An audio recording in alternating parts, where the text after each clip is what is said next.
Uganda has the youngest population in the world. Half of it is under the age of 14. Only 2 out of every 100 Ugandan children will be able to finish university. My name is Elsa. I'm a social worker, and I was fortunate to have sung in the very first African Children's Choir back in 1984. As a former chaperone, as an auntie, and as a social worker, I'm going to be visiting Peace this morning. She comes from a very basic, very humble home. Her parents have done the best they can, and a lot of people in her situation have that kind of home. Just 2 rooms, very small. They all share 1 bedroom, no electricity, and no running water. My name is Peace. I'm 10 years old and I'm in primary 5. For most children in Uganda, school it's become like impossible to send children to school because of the cost of education. Someone like Peace, for example, looking at the home where she came from, someone in her situation would probably not be able to go very far in school because of the fees, the cost of living. Finances are just not available. The schools demand textbooks, and these are very expensive. So that has also left children out. It is still very hard to get into a good school where you will be able to have those basic skills that you need. The good ones are very few and they're extremely expensive. So majority are left out. Education really is the only way Uganda can be a developed country. There is a saying that no country will be better than its education system. Any country to develop, it starts with the education system. The biggest challenge is poverty.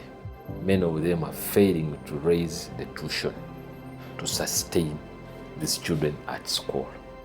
See, in Uganda, because poverty is all over the place, when you're in that situation, it's the normal. It's normal. Like I remember, it was normal for me. That's all I knew. At home, life was very difficult, and up until the age of 8, I had never been in a classroom.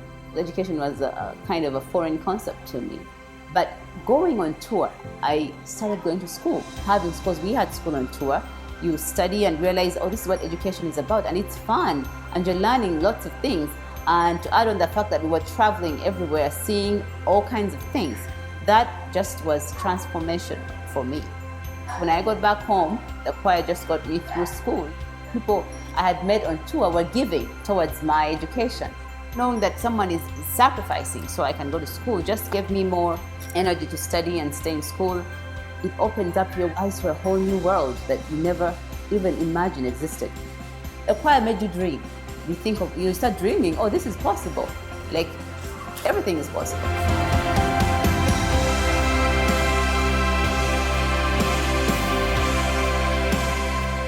African Children's Choir Primary School, where Peace goes, is a great school.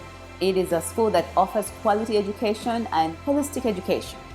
It is a school that is offering a lot of hope to these children. At the African Children's Choir, I like it because I get to do different activities with my choir mates and other children from other choirs. I like art, and I also like music, English, and math.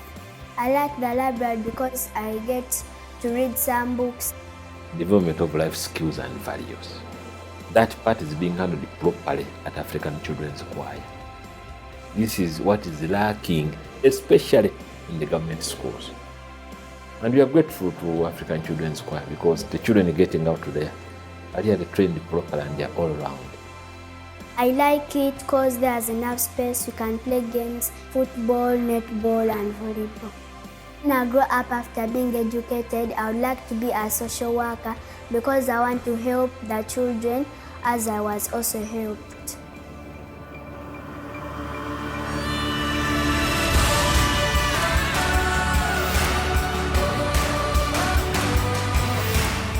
I know that I'll be able to get a bright future and good education so that I may be able to get a job to support myself and help my family and help others. If change is going to come for the country as a whole, it has to change in the child's life. They're the future. They're going to grow up and live in this country. Just have to wonder, if choir hadn't come and if somebody hadn't given, where would we be? You're not just helping this child that is either singing tonight to you or the child in Uganda that you don't know.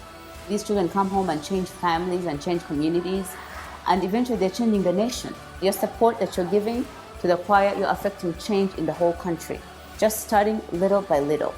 I'm a living testimony. Join us as we help Africa's most vulnerable children so they can help Africa tomorrow.